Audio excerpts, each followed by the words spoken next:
Hello, everyone. Thank you so much for joining us today. This webinar is being presented by Clean Energy Group, and our topic for today is an introduction to Solar+Storage. Great topic. Before I pass it over to our speakers, I'll go over some very quick webinar logistics. First of all, thank you in advance for your patience as we are getting used to the newly updated version of the GoToWebinar platform. We appreciate any feedback that you have and appreciate any patience in any snafus we may run into. It generally functions pretty much the way the old version did. You're in listen-only mode right now. The way to interact with this webinar is to type your questions in to the questions box on your webinar console, and we will save time for a Q&A at the end. I think we're going to have a lot of questions today because we have a lot of people registered. So type those questions in when you think of them. Final note, we are recording this webinar, and you can find the recording on our website. We'll send it out to you via email today or tomorrow. That wasn't my final note. Two more things. Panelist bios are in the materials section of the webinar console, and you do have the option to turn on captions if you want to. Those are auto-generated. So I can't vouch for them, but they generally seem okay. Only you will see those if you turn those on.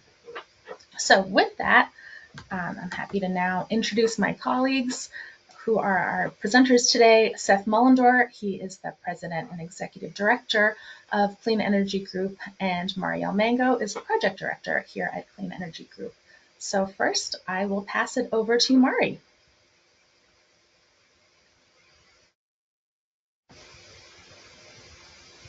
Hi everyone, I'm Marielle Mango. I'm a Project Director with Clean Energy Group, and I will be kicking us off today.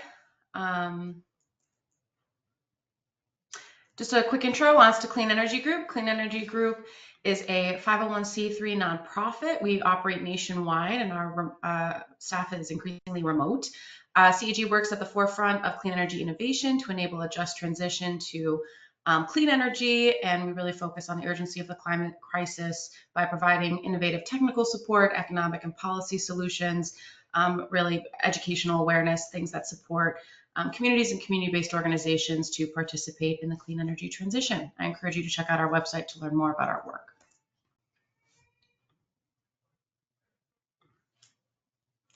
The Resilient Power Project is the Clean Energy Group project that this presentation is hosted through today. The Resilient Power Project focuses primarily on advancing solar and battery storage solutions in historically underserved and marginalized communities. A couple of our partners are represented here. The Resilient Power Project also hosts the Technical Assistance Fund, which provides low barrier to entry grant assistance to community-based foundations and organizations and institutions that are interested in increasing their resilience through solar and battery storage. Again, encourage you to check out the website and the Technical Assistance Fund to learn more.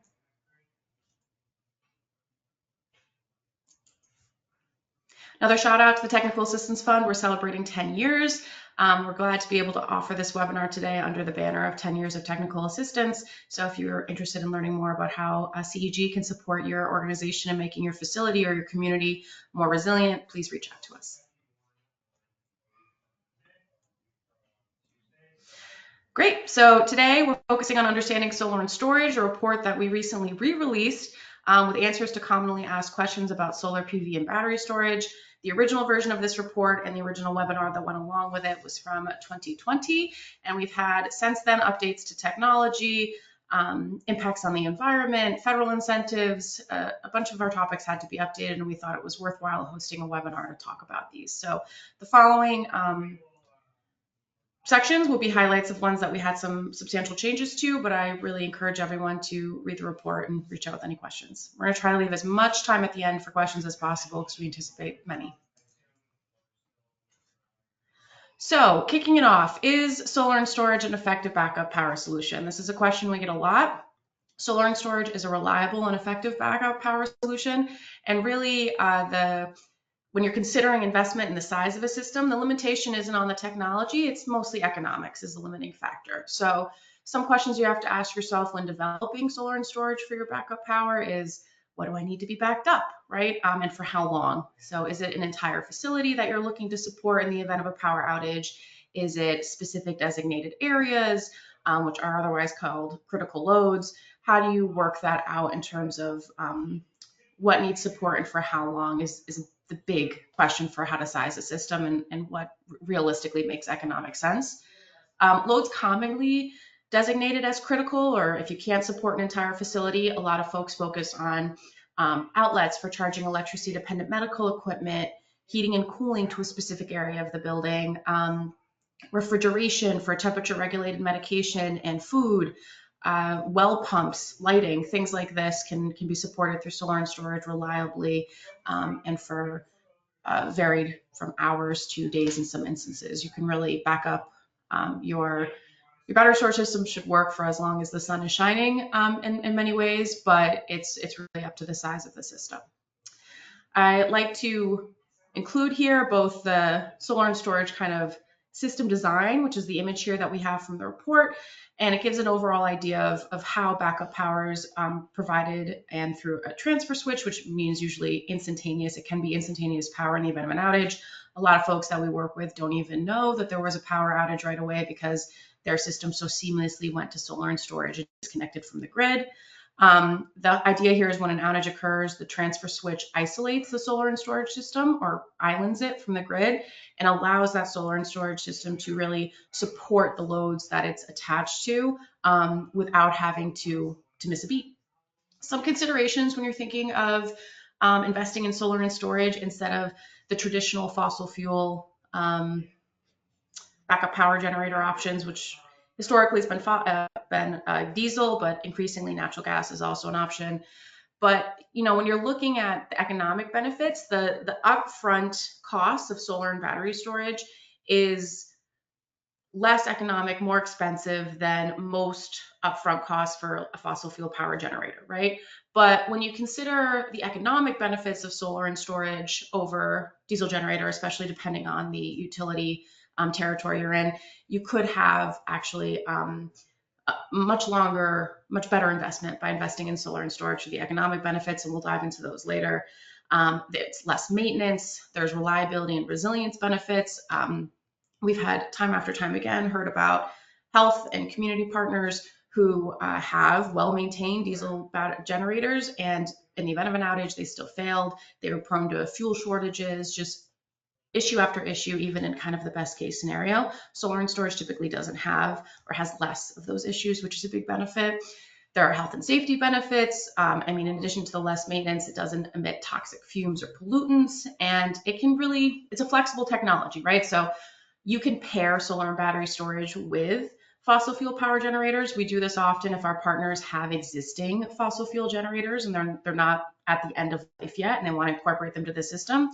And not only can it be incorporated, if it's incorporated in such a way that it runs as one system, solar and storage can actually make generators operate more efficiently, fossil fuel power generators.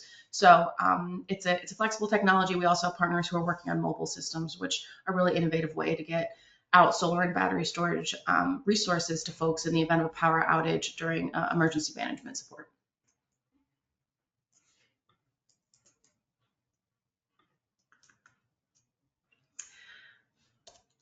Whoops. 1 second, get back here.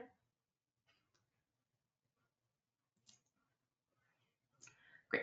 So how do I determine the value of solar and storage? We talked a little bit about the traditional economic benefits and what really considers a value, right? And a lot of those are easily monetizable economic benefits. So they're what you typically see when you're looking at a return on investment for a system.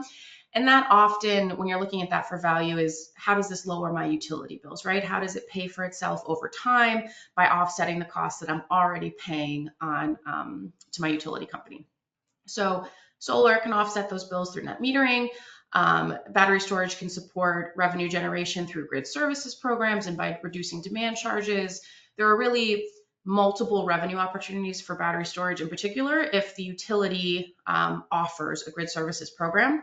So demand response programs, frequency regulation opportunities. Increasingly, we're seeing a lot of utilities kind of lean into this virtual power plant model where they're using all the behind the meter battery storage resources that they have available during a time of high demand, and they're focusing them all together to serve as kind of a utility scale installation, or what traditionally would be relied on as like a fossil fuel power plant or peaker power plant. And having this virtual power system where you're able to aggregate the power from multiple behind the meter, usually upwards of thousands behind the meter battery systems, is really a way not only to provide an economic incentive to the facility that has the battery, but really improve grid reliability, reduce brownouts and blackouts for all utility customers and not just those that have battery storage behind their meter.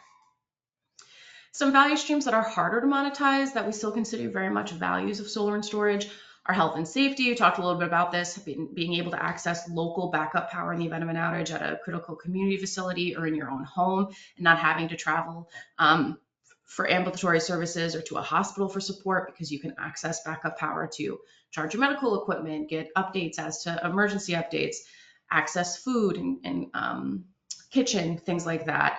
And then the environment and emissions benefits of not just transferring from fossil fuel power generation, but to offsetting your day-to-day use during regular grid operations by generating your own site-specific renewable energy.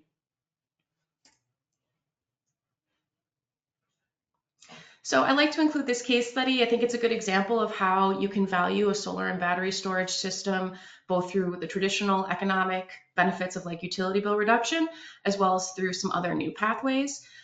This particular case study is Boulder Housing Partners. They're an affordable housing partner that went through Clean Energy Group's Technical Assistance Fund, which provided support in their pre-development phase to explore how solar and battery storage could support their facility and their residents. And they actually moved forward with installing a system, the cost of which was around $150,000.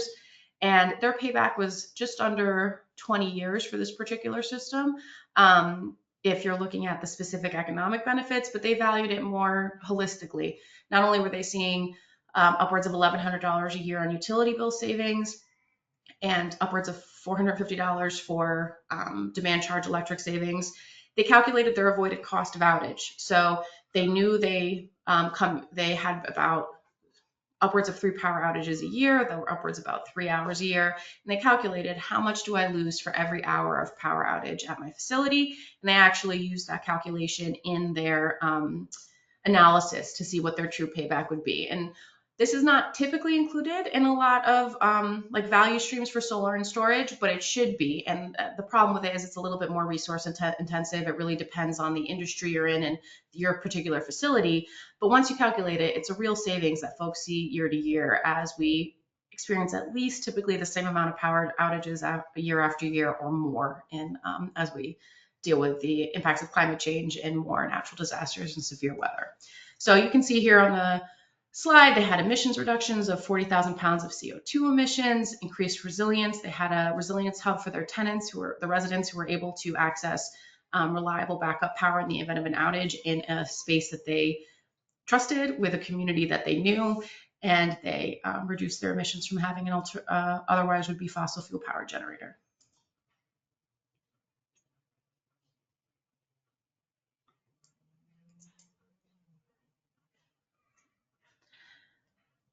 So, apologies, the slides are going a little fast. The last section I'm going to touch upon is solar and storage for low-income communities or otherwise underserved communities, communities of color, BIPOC-led communities. How can we and can we develop solar and storage specifically to serve communities that have otherwise been left out of the clean energy transition? And the answer is yes. LMI communities should be first and foremost in how a solar and storage program is developed, how solar and storage is installed.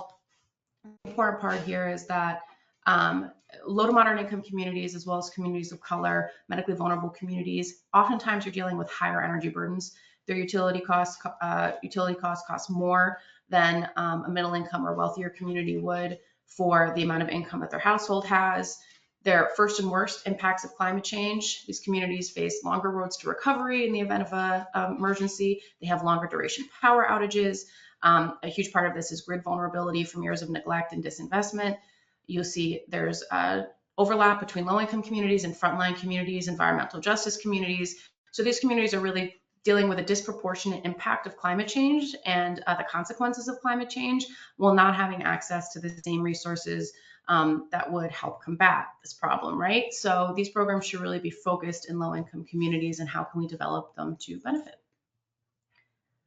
So just some initial barriers and opportunities. Solar and storage is expensive, right? Even as costs come down, it remains expensive. Targeted incentives and financing opportunities that specifically are meant to be below market, non-predatory, that serve low-income communities are necessary. Technology awareness is a huge barrier. A lot of folks, solar is increasingly growing with familiarity, but battery storage still has a ways to go. And so many folks don't know if it's an opportunity, what battery storage can do, set expectations as to how a system could serve their house or their community facility. And really that requires a lot of capacity, knowledge building, opportunities for the community to develop their own expertise and knowledge that continues serving the community for years to come. And then pre-development support, right? Getting your foot in the door, understanding what would solar and storage do? How would it serve your facility or your household? And how can I understand that without investing too much money up front before I understand the benefits of the process? I think a good example here and a major change since our last report are the federal tax credits. So the investment tax credit, and how has that changed, right? So there's a 30% baseline federal tax incentive, which is great. But then really the innovation comes with the stackable bonus credits and other bonus credits that are available. The stackable bonus credits include for projects located in energy communities, so environmental justice communities, former coal mining communities, and then also a 10% bonus credit, which can be stacked for domestic manufacturing. So is the product primarily US based, US manufactured? If so, there's an additional for a 10% incentive on top of that. There's 10% low to moderate income bonus credits where projects located in low to moderate income communities or on tribal land qualify for a 10% bonus credit on top of, these are all on top of the 30% baseline. And then finally, there are some 20% low to moderate income bonus credits for projects supporting qualified low-income residential projects and low-income economic benefits projects. So economic benefits meaning projects that provide economic benefits from solar and storage to the broader community, whether that's through a community solar array or a different model. Many of these are stackable and addable to each other and could really offset 60% of your total project costs. And a huge innovation since then that's not mentioned here is the direct pay option allows nonprofits now to actually access these tax credits, right? You can get a full value for the tax credit. There's no need for a super complicated equity structure ownership negotiation. Nonprofits can access this money now to the full value through a pathway that's similar to a similar tax pathway, but you don't need to actually be an entity that has to be eligible for taxes. So it's a big deal. There are still some hiccups. You have to be able to float the money between the project being developed and you actually receiving a reimbursement for these tax credits, which can oftentimes be difficult or not sustainable for a community-based organization with a very tight budget. But it's still a huge improvement in a way to really target benefiting low-income communities, energy communities, and being able to access these technologies through different additional incentives that offset the cost. Lastly, I just wanted to highlight a case study that I think is really great, a good example of how targeted incentives and technical assistance can support community service providers that support vulnerable individuals to actually accessing the benefits of solar and battery storage technologies. So this particular program is the Connecticut Battery Storage, Energy Battery Storage Solutions Program. It lowers the cost of buying a battery by providing upfront and performance-based incentives to customers. There's carve-outs for LMI populations, both for nonprofits and residential systems. And the incentive in particular for affordable housing providers is really high. It can cover 50% or more of the battery as of 2024 for the property, and it can be combined with really innovative solar programs that the Connecticut Green Bank offers, as well as the state of Connecticut offers for their investor-owned utilities. And putting these together can offset a huge portion of the system in addition to the tax credits that are being offered through the federal government. So for nonprofits, critical community service providers, first responders, this can be combined with the federal incentives can be a huge reduction in upfront costs and overall costs for solar and battery storage solutions and being able to actually install them at the facility. An innovative approach here is Connecticut Green Bank partnered with Clean Energy Group, where we've helped provide technical assistance to affordable housing providers so they actually knew the program existed, knew the benefits of solar and battery storage. It was a very targeted partnership to make sure that not only were they able to get a feasibility assessment that provided a run through of how solar and storage could support their facility, what were the economics, how much backup power could they provide, what does it look like to provide resilient backup power to your residents in the event of a power outage. But they also learned about Connecticut's innovative storage programs, their solar programs, and then financing programs that they had. So it was a very holistic approach to making sure that this incentive is actually going to the folks that would use it and need it. And yeah, thus far has been a great effort. So with that, I will hand it off to my colleague Seth to go from here. Thank you, Mari. Let me go back one slide here. So, hi everyone, thank you for joining us today. I'm Seth Mullendor, and I am going to shift gears a little bit here. And my slides are going to, I don't know why they keep jumping back forward again. My slides kind of focus on battery storage.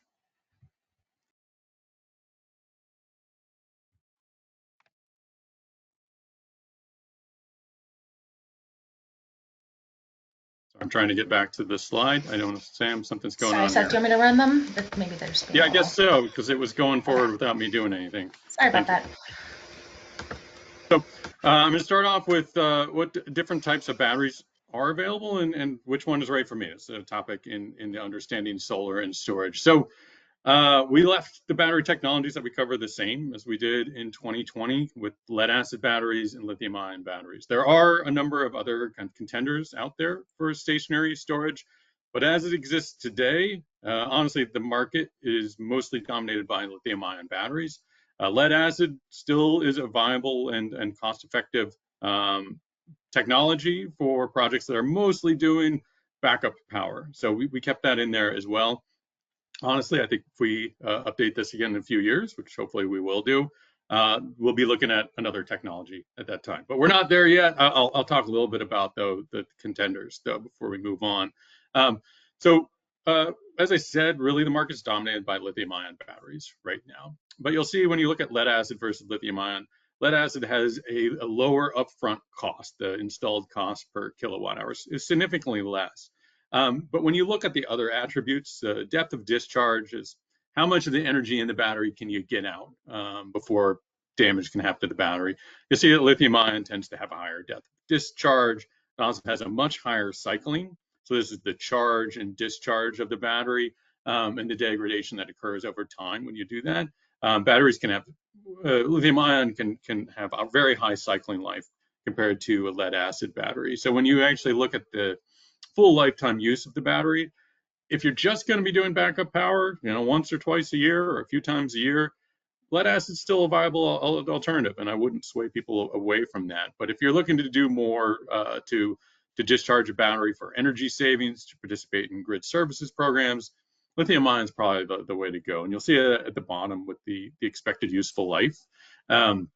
Lithium ion, particularly with the heavy cycling, is expected to last, at least twice as long as a lead acid battery. In many cases, much longer. We're starting to see warranties for lithium-ion batteries that are 15 years, and in some cases even 20 years. Now, there are some other technologies that are starting to emerge and are being deployed. Sodium-based batteries have the potential to be less expensive than lithium-ion due to the materials that go into it. And they may be a contender, particularly for this stationary storage. I don't know about electric vehicles, but for backup power and for other grid services that batteries are providing. Another technology that you're seeing more of is metal air form energy is a well-known large-scale metal air battery. It's just iron and air, basically rusting and reversing that process. There's abundant source materials for those. It's easy to get them. There's also solid state batteries, which are really, there's a lot of innovation going into those in the electric vehicle space because they have a high energy density. So you can pack more energy into the same footprint, the same weight as you can with ones that have the liquid electrolyte, which is what we see mostly today. There's also some other technologies like flow batteries. They've been around for a while. They tend to be a larger scale application, but we are seeing increased deployment, particularly as we're looking at longer duration batteries. There are some other alternatives out there that are more for larger scale, things like thermal energy storage, compressed air, even some gravity storage where you can lift heavy things and lower them for energy. But those tend to be more on the big grid scale side of things and a little bit more in the demonstration phase. So if we go to the next slide, I'm going to talk about the next big question. Okay, so you figure out what your options are for batteries. So what size battery do you need? And this is one of the biggest questions that folks want to have answered, and part of what our technical assistance helps people find the answer to. So there are many applications for batteries, and you want to do different sizing for different applications. For the purposes of today, I'm just going to focus on backup power. So this is a figure from the report, just looking at some of the critical loads that Mari mentioned earlier that you might want to back up, lighting, refrigeration, water. So to determine the type of battery you want to, well, the size of battery that you want to have, the first thing you look at is, well, what power do the devices that I want to have powered need? Because batteries have two components to their sizing. One is their power rating, their maximum power rating, and the second is their energy capacity. So the power rating is how much stuff can I power at one time? That's all of these things here. So to get that, you add up all the numbers. And you'll notice that refrigerators and water pumps, they've got two numbers. They've got a starting number and a running number. The starting number is higher. That's when, if you hear your refrigerator start to make a noise, that's because there's a motor in there, a pump that's kicking on. And it needs more energy when that happens. Same with a water pump. When that kicks on, you need more energy. So there's a higher starting power, and then there's a running power, which is what it generally uses while it's going. There may be some fluctuations there, but that's what the average is over that time. So for the power rating, you want to add up the starting power, or in case of plug loads and other things, just the running power, the one thing, to get that total value. So that's for this case, it's 5,200 watts or 5.2 kilowatts. So let's call it 5 kilowatts about. And that is going to be your power rating. That way, if everything wants to run at its maximum power at the same time, you've got enough on your battery to handle that. Then for the energy capacity, so that's in kilowatts. The energy capacity is going to be in kilowatt hours. So that's the duration. How long can you keep these things powered over time? For that, generally the average power demand is more the number you're going to look at. So for these, it's quite a bit lower, the 1,870 watts. So let's just say it's about 2 kilowatts. And then you want to look at that over a period of time. How long do you think you're going to need your power for? And some people might be looking at multi-day outages. Some people might be looking at 2-hour outages. It just depends what you're sizing for and the economics. Like Mari said, that's the barrier. You can't probably do 3 weeks with batteries and without solar and then expect it to be a cost-effective solution. So let's just, for this example, I'll say 6 hours. We want to be able to run these for 6 hours all at the same time on the average load. So you just take that, basically 2 kilowatts times 6 hours, and you get 12 kilowatt hours. And that's your energy capacity sizing. So a 5 kilowatt battery with about 12 kilowatt hours of energy capacity would run these for 6 hours. Just for a frame of reference, a Tesla Powerwall 2, which is a very popular residential small commercial battery system, it's got a maximum power rating of 7 kilowatts, a continuous power rating of 5 kilowatts, and an energy capacity of 13.5 kilowatt hours. So that'd be very comparable to what you would need to run these for 6 hours, give you a sense of what that could do. On the next slide, the other thing that you need to consider when you're sizing a battery is how much space do I need to put this battery system? Particularly in dense urban areas, you may not have a lot of room to work with. So this is a very oversimplified representation of this. So batteries come in all shapes and sizes, and I'm focusing again on lithium-ion batteries because that's mostly what's out there. These are some general guidelines. So for a residential small commercial like the Tesla battery I was talking about, it's generally the footprint of a small, like a dormitory refrigerator or a very thin regular size refrigerator. That's kind of how the Powerwall is. It's a little bit bigger than a dormitory fridge, but it's pretty small, so it doesn't take up a lot of room. When you get into the mid-size commercial, so we're talking into the 100 kilowatt hours, 500 kilowatt hours, somewhere in that range, then you start to get into the footprint of a large commercial refrigerator. It takes up a bit more space. When you start getting into the megawatt hour, so the large commercial scale, getting into utility scale size systems, those are usually housed in either a 20-foot storage container, shipping container, or a 40-foot. I just saw an announcement the other day for a company that's released an 8 megawatt hour battery in a 20-foot storage container. That's a lot of energy that you're packing into that size. So only very large facilities are likely going to need something of that size. So moving on, the last couple of topics I'm going to cover here are safety and environmental impacts. So, and then we'll turn things over to the questions. So on safety, the big thing people think about with battery storage safety usually is fires. But even before we get to that, it's important to think about safety on the installation of a battery system. So, and this table here comes out of the report, think about environmental hazards, particularly flooding. If you're in a location, if you're in a floodplain and you're thinking about putting a battery in, either A, make sure it's elevated above the floodplain, or it can also be housed in a floodproof, a waterproof container to make sure that it doesn't get inundated with water. Also, make sure that whoever you're working with is very up on the latest codes and standards for installing systems and for safety, particularly fire safety. And make sure that they know what they're doing, make sure they're following all the codes and standards. We have some links to some of the codes and standards you can look at in the report as a reference. You also need to have awareness for folks on site that there is a battery storage system and where it is and what they should do if there is a fire. And also making sure that first responders are aware that there's a battery system at the facility. So with fires, back to fires, for battery storage, there's two concerns. One is that the storage system could actually cause a fire. And the second is, well, what happens when there is a fire at a facility that has a storage facility, whether or not it was started by the battery. Lithium-ion batteries are known for something called thermal runaway. So I will say in the outset that from the number of systems that are out there are very few systems, battery storage systems that actually catch fire, particularly for these stationary storage systems. There were phones a while back that were catching fire. There have been some e-mobility devices, scooters that have caught fire.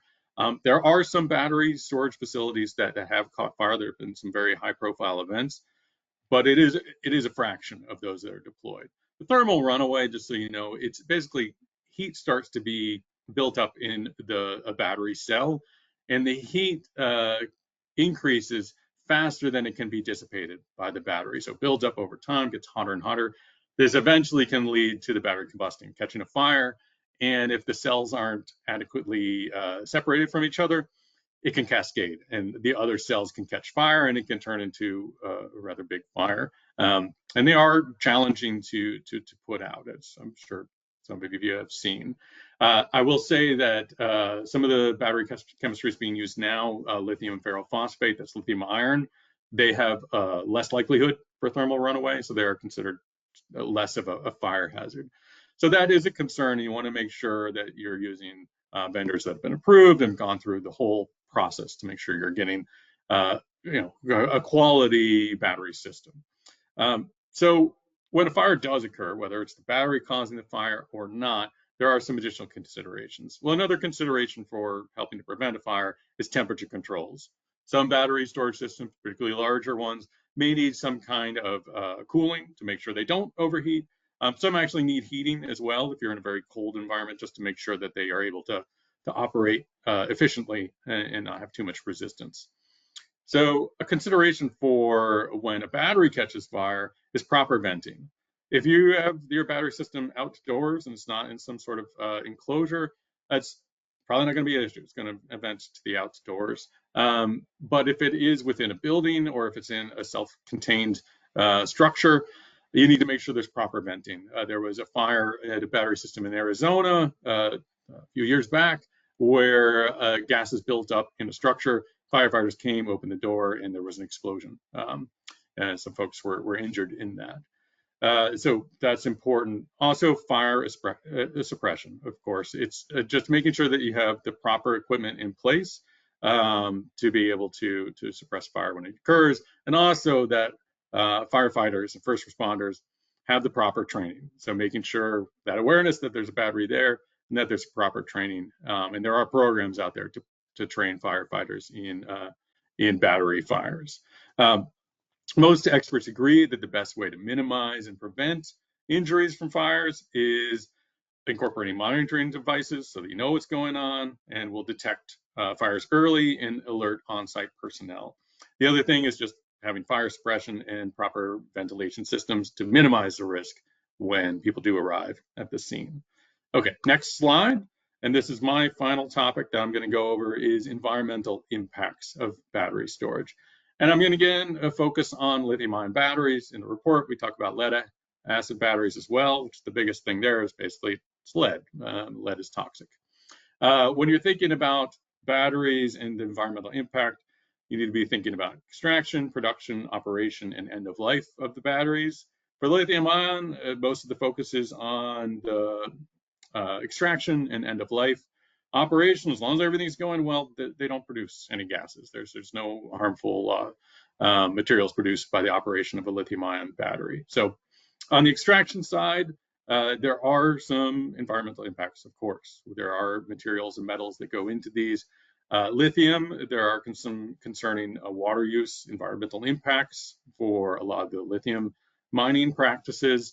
For lithium-ion batteries that include cobalt, so there's the nickel manganese cobalt batteries, NMC, which was the most popular and is becoming less popular. That includes cobalt, which is connected to a lot of human rights abuses and social impacts, particularly in Congo, where a lot of cobalt comes from. So, equitable sourcing of materials is a big deal. Lithium iron batteries do not tend to use cobalt, so that's not a concern there. The other big issue is end of life. While lithium-ion batteries have been around for a long time, the recycling industry is still in the early stages. There are a lot of new processes being developed, but existing and established lithium-ion practices, they typically rely on fairly expensive facilities that are energy intensive and can be polluting. They often don't recover all of the valuable materials. There's a whole lot of newer practices being out there and being piloted and demonstrated that are improving on that process, which is really going to help, but they're still growing. The last thing is just reuse of electric vehicle batteries. The end of life for an electric vehicle battery still means there's a lot of life left in that battery system. And there are a lot of programs as we're getting more EVs and some of the older models are reaching end of life to recycle, refurbish, and reuse those EV batteries in stationary storage systems.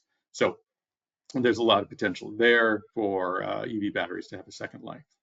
All right, that's the end of my slides. I am going to, before we open it up for questions, I just wanted to thank the folks that made this report, Understanding Solar and Storage, possible. Longtime supporters of ours, the Kresge Foundation and JPB Foundation, they supported the initial drafting of the report. This reboot of the report, in addition to just get it up to date, is also being done in conjunction with the development of a resilient solar and storage course that's being developed by Inclusive and the University of New Hampshire's Carsey School of Public Policy. Clean Energy Group were a part of that process, helping develop some of the materials. Understanding Solar and Storage is kind of be reference textbook for the course. So It's not out yet, but in the coming months, look for an announcement. We'll let you know when it comes out. And that work is being supported by the Wells Fargo Foundation and the JP Morgan Chase Foundation. So thank all of them for helping us get this information out there. So with that, I'd love to turn it back over to Sam and open it up for questions. All right, great. Thank you so much, Seth and Mari. That was very excellent. So we've gotten a lot of questions. I'd like to see some more questions. There's a lot of people on the line. Please type your questions in. We've got 20 minutes for Q&A. And I know this is a really big topic. I'm sure there are more questions that you have. So we did get several questions on the topic of which of this information applies to your smaller scale on-site behind the meter battery storage installations versus the utility scale front of the meter installations. Based on when these questions came in, I think people mainly were wondering about the financing and the tax credits, but I'll leave it to you to answer that how you will. Sure. So I can start. At least for the financing and tax credit portion of the presentation, and much of what we speak to mostly throughout the solar and storage, understanding solar and storage guide is focused on behind the meter solar and battery storage installations. I think some of the tech information that Seth went through is applicable to really any system, but yeah, the focus here is especially for the tax credits. A lot of all of the adders and the additional incentives outside of that 30% baseline are specific to nonprofit organizations, affordable housing, critical community serving organizations, but that 30% baseline exists both for that as well as for residential and other folks using, be interested in using the tax incentive. Yeah, I'll say there is a megawatt threshold for projects. So any projects below that size, there's less restrictions. To get the full 30%, you do have to qualify for domestic content. And that actually changes year over year. I would say we're not experts in that area because we usually deal with behind the meter systems that are not above that threshold. So, but just to be aware that there are some differences between those larger scale projects. As Mari said, we work a lot in behind the meter systems, but we also do work with front of the meter systems as well. But this understanding solar storage is specific to behind the meter projects. If you're interested in learning more about kind of like a basic overview of the incentives and the adders, we have really great resources that my colleague Anna Adamson put together that kind of give a nice rundown of what is the direct pay, what are the adders, what are kind of the basics of each program, and those can be found in the publications library of Clean Energy Group's website. Thank you. We had a couple questions come in on the theme of how much would this cost me? People asked, is there a general rule of thumb of the cost of battery backup systems on a per kilowatt basis? How much would this cost for my household, for my family home? Can you give us any information about that? Yes and no. So we do have information in the report that has some general guidelines for the cost of battery storage. So for like a residential system, it could be anywhere from around $1,000 to $1,500 per kilowatt hour. So, a system, I don't want to quote specific systems, but I think we see somewhere in the $10,000 to $15,000 range for installed residential system or a small commercial system for energy storage. As you get bigger with storage, the prices tend to come down. So when you get into those really large scale, so I would say mid-scale sizes, to be in that more like $800 to $1,000 per kilowatt hour. When you get to the very big ones, you can start to get down to like $600 per kilowatt hour. Utility scale, you can get even lower, into the hundreds of dollars per kilowatt hour for battery systems. I would say honestly, and Mari, I would love you to see more of these projects than I do.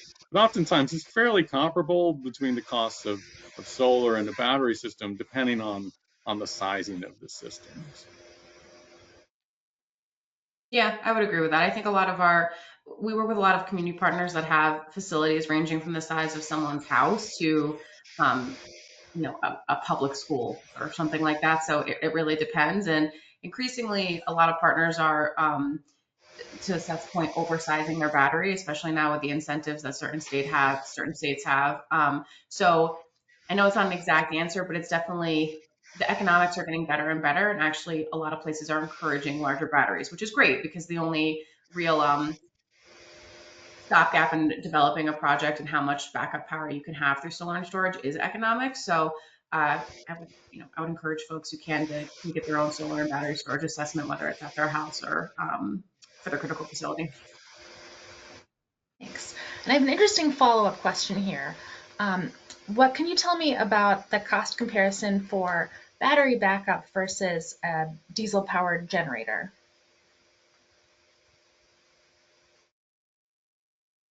I don't know who wants to field this one. I mean, Mari talked about some. The upfront cost of battery systems are going to be more. That's just the way it is. But what's not priced into that are costs, the operation and maintenance costs over time, and the fact that battery storage in many places increasingly can provide economic value. It can add value to a solar system, or you can get value by providing grid services. Generators, that's not really the case, and increasingly it's going to be less the case because we're trying to cut down on fossil fuel use. So I'm not going to be able to give you an apples to apples, and if you just look at the upfront costs, the generator is going to win. That's just the way that it is. But that's not factoring in all the different benefits that you can get from energy storage. And, there's also the fact that diesel generators, for one reason or another, have proven to be unreliable in a lot of emergency situations. Yeah, I'll add to that.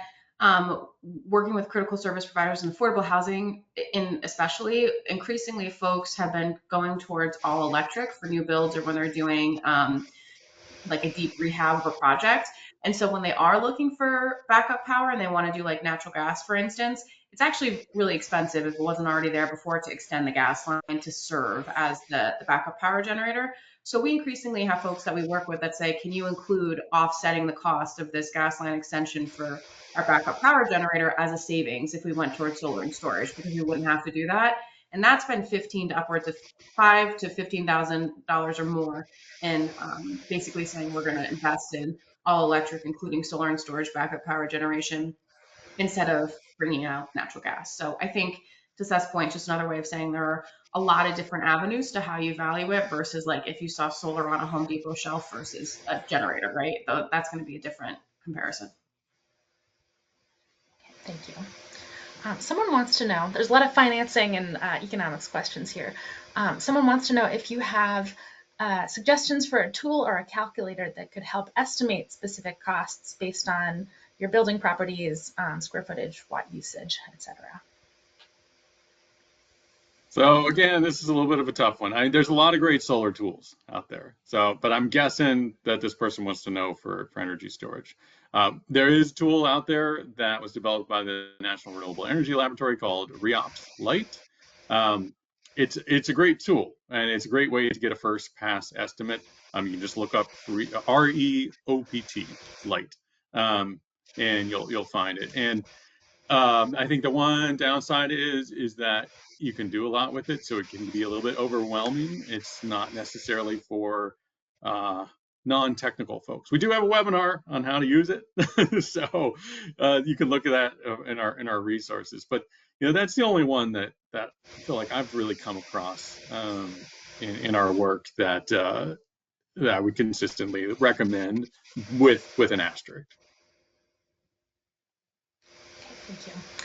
Here's a question for you, Mari, about the Boulder example case study that you mentioned.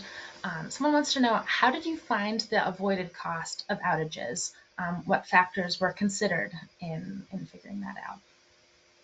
Sure. So I will get into that, but I also flag that the case study that I spoke to, we actually have a deeper dive into it available on the Clean Energy Group publications called the Boulder Housing Partners case study, where there's a lot more information related to that in there if you want to dive in, and it's a pretty easily digestible report. But in that particular case, they looked at how much it costs for them not to be able to have their basically they continue paying their employees, but they don't have anyone there actually in the being able to provide services as part of that, how much money it costs to not be able to provide services to your affordable housing residents through different federal and state programs they're involved in. I think they, if not them, other partners have looked at the cost of lost electric equipment. So oftentimes if you suffer like an immediate blackout, it can really get screwy with your computers, databases, backup power, backup technology resources. And oftentimes they have to be replaced, as well as some communications equipment. So they had kind of taken an amalgam of all of these different things that they've either not been able to do because of the outage or lost because of an outage, and average those numbers out. Yeah, I'll just add two things. It depends a lot on the type of facility.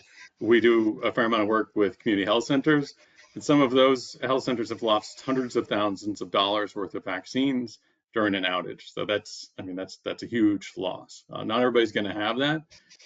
One other thing, it's an imperfect tool, but one that is available is called the interruption cost estimator, and that is developed by one of the labs as well.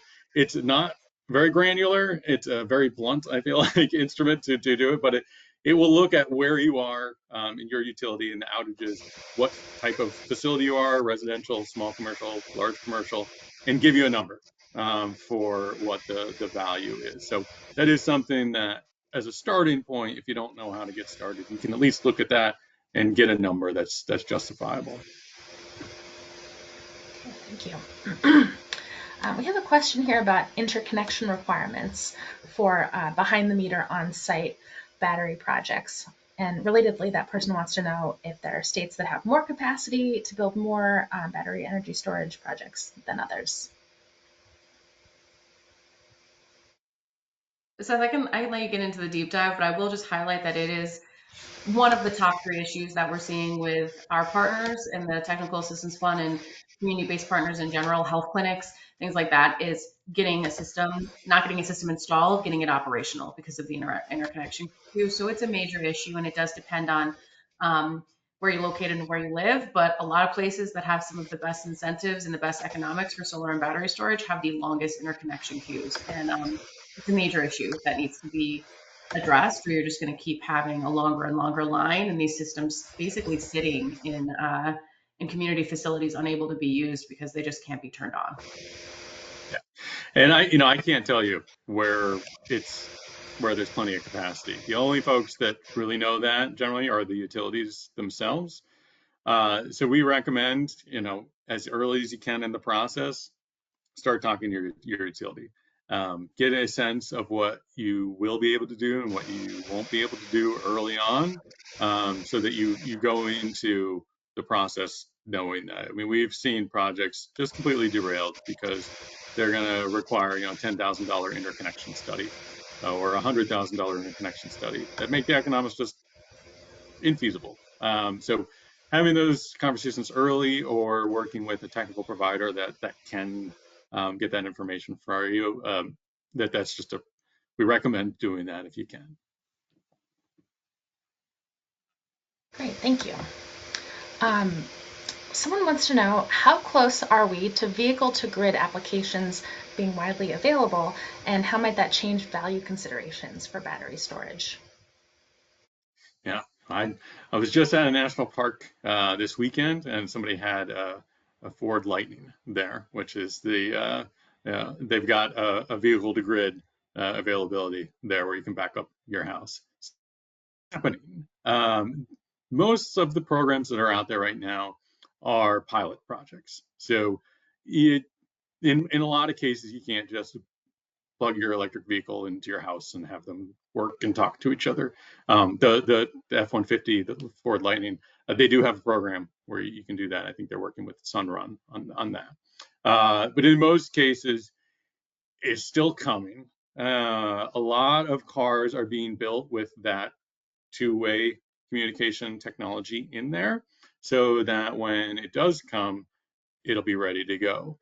And just to think about, I mean, the average electric vehicle has a battery that's like 5 times the size of a residential system. So it's much, much bigger. I mean, you got to trade off your priorities of transportation versus powering your house, yes.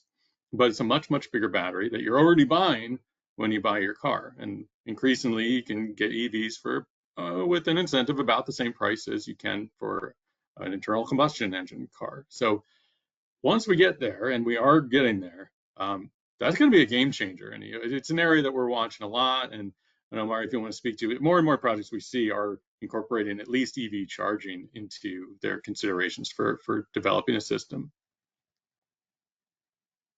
Yeah, I would say that with the EV charging in general, a lot of the organizations and the partners that we have are organizations located in and serving historically marginalized communities, right? Low-income communities, communities of color, communities that don't have the highest percentage of EV electric vehicles in their community as middle income and higher income communities. Even though the cost is going down, it's just not a reality in most communities. So there is a bit of an equity question as more and more developers and folks try to engage community-based organizations that have large parking lots, right? Like libraries and YMCA's, different community institutions, saying EV charging would be great here without really knowing, trying to figure out what are the benefits to the community if our community isn't going to really use these for charging their own cars, right?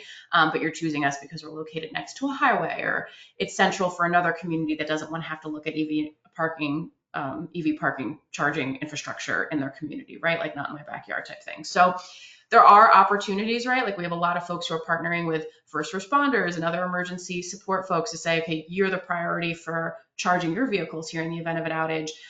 They can get community solar arrays can be involved. There can be a reduced charge for folks who do have local vehicles to charge there, and then revenue generating opportunities for the community institution for everyone else who charges there.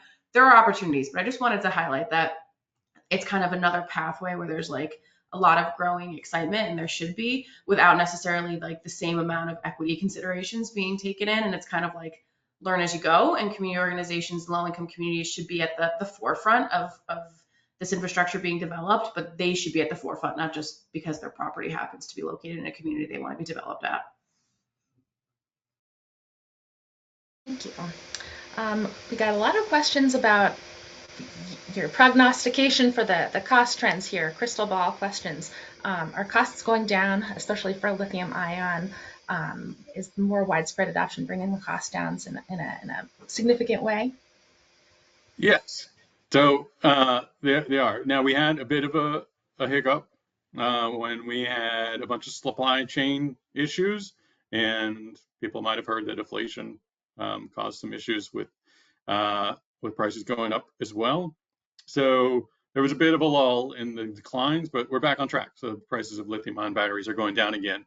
And having said that, a lot of the cost declines in lithium-ion have happened. We had huge, over the past decades, dropped 90%. We're probably not going to see another 90% drop, but it could cut in half, in the next decade. But we're going to see increasingly smaller returns. So the question now, two questions. One is anything else going to come and compete with lithium ion? That's a big question. In this market, I don't know if anything is going to. But there are some contenders, like I talked about. The other thing is there's a lot of interest and a lot of development in the long duration storage side of things. And that's a different type of application that we're talking about here. It's a different type of batteries that we're looking at. And there's a lot of potential there. It's just the drops in lithium ion have been driven by electric vehicles. So if some technology gets picked up by electric vehicles, that can help that one go down. But increasingly, the stationary storage and the electric vehicles are starting to diverge. So there's such a huge market now for stationary storage that things that don't work in cars are starting to go down that cost curve because they're starting to see more and more deployment. So there's potential there. I know I kind of ran around that question, but that's what I could tell you. And we talk about this a little bit in the report, but there's also a growing question about what do you do with batteries, whether they're EV or stationary batteries that are being recycled, right? So as we have to kind of build up this recycling industry that exists for things like lead acid batteries and doesn't really exist or is just starting to exist for lithium ion, there are questions about how those can be reprocessed into systems that might be less expensive and therefore more affordable. Interesting idea. There's a lot of work being done in the area, but there are, again, equity considerations. You want to make sure that like the recycled version of things aren't just going to low-income communities or communities of color, but that there's like an actual market and it's being developed with equity in mind. But I think those are interesting pathways to how they're looking at reducing the cost and actually creating a more sustainable model through recycling. So it's kind of like feeding two birds with one seed. And then also there's going to be, I think, continued movement in the space for incentivizing locally made, so made in America type products, right? How can we further incentivize people to buy batteries and buy solar that are manufactured in the US? And the manufacturing in the US, especially for battery storage components, is just not, it's not there, but it is a growing industry and one that the federal government is really encouraging. So I think that could be another way too, 5-10 years down the line, we see a different version of technology pricing based on just where it's located and incentivizing folks to buy locally. Yeah, the Buy Build America, Buy America, which is in the federal side. I think that's, yeah, there was just a sodium battery plant that opened up. So that is the potential pathway for some new domestically made technologies. Great. Well, we are at 2 o'clock. I'm so grateful to everyone who typed in so many great questions. Seth and Mari, that was fantastic. I'm going to share my screen so that you can see a copy of the report, which is up now on our website, and we'll send a copy of this. We'll send a link to this in our follow-up email. So much of this information and a lot more is covered in detail in this report. Seth and Mari did a fabulous job, and it's a really fabulous resource. So thank you to you both. Thanks to everybody who participated. We do have quite a lot of webinars coming up in the next month, in September and October, including many on the topic of energy storage, energy equity, and some of the other stuff that we talked about today. Seth and Mari, any closing thoughts? Anything that urgent that you would like to have people really take away from this webinar? Nothing from me, just thanks to everybody for tuning in today. And if you do have questions that didn't get answered, we work on this, particularly if you're representative of a historically marginalized community, low-income community, we're here to help. So please do reach out. Yeah, thank you so much for joining round 2 of the report. Great. Well, thank you so much. Appreciate everyone being here, and we hope to see you at the next webinar. Bye, everyone.